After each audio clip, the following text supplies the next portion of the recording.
আসসালামু আলাইকুম ভিউয়ার্স, আজকে আমি আপনাদের জন্য খুবই সহজভাবে মজাদার একটা রেসিপি নিয়ে হাজির হয়েছি। আজকের রেসিপি হচ্ছে গরু কিংবা খাসির ভুঁড়ি ভুনা। আমার চ্যানেলে আরও একটা ভুঁড়ি ভুনার রেসিপি আছে, চাইলে আপনারা দেখে নিতে পারেন। আমি ডিসক্রিপশন বক্সে লিঙ্কটা শেয়ার করে দিব। আজকের ভুঁড়ি ভুনার রেসিপিটা আমি খুবই শর্ট টাইমে রেডি করে দেখাবো। আপনাদের যখন হুটহাট করে ভুঁড়ি ভুনা খেতে মন চাইবে, আপনারা চাইলে এই রেসিপিটা ফলো করে অবশ্যই বাসায় রান্না করে শর্ট টাইমে ভুঁড়ি ভুনা খেয়ে ফেলতে পারেন। আশা করছি ভিউয়ার্স আমার আজকের রেসিপি আপনাদের কাছে ভালো লাগবে। ভিডিওটা ভালো লাগলে কিন্তু ভিডিওটা একটা শেয়ার দিয়ে দিবেন এবং কে কোন জায়গা থেকে ভিডিওটা দেখছেন কমেন্টস করে জানাবেন। চ্যানেলটাকে সাবস্ক্রাইব করে বেল বাটনটাকে ক্লিক করে দিবেন নোটিফিকেশন সবার আগে পাওয়ার জন্য। তাহলে ভিউয়ার্স কথা না বাড়িয়ে রেসিপিটা শুরু করে দিচ্ছি। আজকের ভুঁড়ি ভুনাটা তৈরি করার জন্য আমি বাজার থেকে ভুঁড়ি নিয়ে এসে ভালো করে ধুয়ে পরিষ্কার করে গরম পানিতে 1 চা চামচ আদা বাটা এবং রসুন বাটা, 1/2 চামচ হলুদ দিয়ে ভালো করে ধুয়ে সিদ্ধ করে নিয়ে একটা প্রেসার কুকারে নিয়ে নিয়েছি এবং এর উপরে বাকি মশলাগুলো দিয়ে দিচ্ছি, যার মধ্যে আছে হলুদ গুঁড়ো, মরিচ গুঁড়ো, ধনিয়া গুঁড়ো, জিরা গুঁড়ো। আচ্ছা, মশলা আমি কতটুকু কি পরিমাণে দিচ্ছি তা স্ক্রিনে দেখা যাচ্ছে। এখন কিছু গরম মশলা অ্যাড করে দিয়ে এবং তার সাথে অ্যাড করে দিচ্ছি গোলমরিচ। গরুর ভুঁড়িটা কিন্তু প্রেসার কুকারে রান্না করার কারণে খুবই অল্প সময়ে খুবই নরম এবং সফট ভাবে সিদ্ধ হয়ে যায়। আচ্ছা, গরম মশলাগুলোর সাথে এখন আদা বাটা এবং রসুন বাটা অ্যাড করে দিচ্ছি, সাথে দিয়ে দিচ্ছি 2 কাপ পেঁয়াজ কুচি, অ্যাড করে দিচ্ছি 4 টেবিল চামচ সয়াবিন তেল। এখন সব মশলাগুলোকে একসাথে খুব ভালোভাবে মিক্স করে নেব। আচ্ছা, ভুঁড়িটাকে যেহেতু প্রেসার কুকারে রান্না করছি তাই এখানে অল্প পরিমাণে পানি অ্যাড করতে হবে। আমি এখানে 1 গ্লাস পানি দিয়ে এখন ঢাকনি দিয়ে ঢেকে চুলায় বসিয়ে দিয়ে হাই হিটে 4টা সিটি বেজে ওঠা পর্যন্ত অপেক্ষা করব। যখন প্রেসার কুকারে 4টা সিটি বেজে উঠবে, এরপর প্রেসার কুকারটা চুলা থেকে নামিয়ে ভালোভাবে ভুঁড়িগুলোকে ঠান্ডা করে একটা ফ্রাই প্যানে ঢেলে নেব। ব্যাস, আমাদের 80% কিন্তু ভুঁড়িগুলো কুক করা হয়ে গিয়েছে।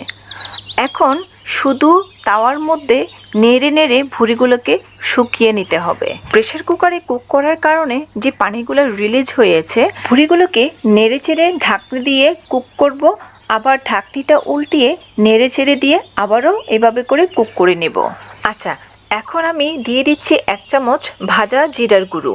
চুলার আঁচটাকে এ পর্যায়ে মিডিয়ামে নিয়ে আসতে হবে এবং ভুঁড়িটাকে 15 থেকে 20 মিনিট পর্যন্ত আমি এভাবে রান্না করে নেব। 15 থেকে 20 মিনিট পর দেখতেই পাচ্ছেন ভিউয়ার্স, ভুঁড়িটার পানি পুরোপুরি শুকিয়ে আসছে এবং ভুঁড়িটাও ভুনা ভুনা হয়ে গিয়েছে। এভাবে করে আপনারা যদি প্রেসার কুকারে একবার ভুঁড়ি রান্না করে খেয়ে দেখেন, তাহলে আর কখনো নর্মাল পাতিলে রান্না করে ভুঁড়ি খাবেন না। কারণ নর্মাল পাতিলে রান্না করতে গিয়ে সময়টাও বেশি লেগে যায় আর ভুঁড়িটাও পুরোপুরি সিদ্ধ হয় না। প্রেসার কুকারে রান্না করলে গ্যাসটাও একটু সেভ হয় আর ভুঁড়িটা এত নরম, সফট অ্যান্ড জুসি হয়। আমি যখন ভুঁড়িটা খেয়েছি এত মজা লেগেছে, মানে কি বলবো। আর এখন মনে হয় বারবার ভুঁড়ি রান্না করে খেতে হবে। যারা ভুঁড়িতে আলু খেতে পছন্দ করেন তারা এই পর্যায়ে আলু দিবেন। আমার কাছে বেসিক্যালি আলুটা ভালো লাগে না, তাই আমি আলুটাই স্কিপ করেছি। তো এখন আমি আবারও একদম লো হিটে ঢাকনি দিয়ে ঢেকে প্রায় 5 থেকে 6 মিনিটের জন্য আবারও রান্না করে নিচ্ছি এবং এরকম নাড়তে নাড়তে ব্যাস তৈরি হয়ে গেল মজাদার ভুঁড়ি। আমি যে এখানে তেজপাতা এবং দারুচিনি অ্যাড করেছিলাম, সেই মশলাগুলোকে এখন তুলে ফেলে দিচ্ছি। যারা ভুঁড়ি খেতে ভালোবাসেন তারা চাইলে গরম গরম ভাতের সাথে এই ভুঁড়ি ভুনা খেতে পারেন। আমার তো খেতে এমনি এমনি ভালো লাগে। দেখতেই পাচ্ছেন ভিউয়ার্স, কি সুন্দর একটা ভুঁড়ির কালার এসেছে। খেতে যে কত মজা হয়েছে, মানে আপনারা একবার রান্না করে না খেলে বুঝতেই পারবেন না।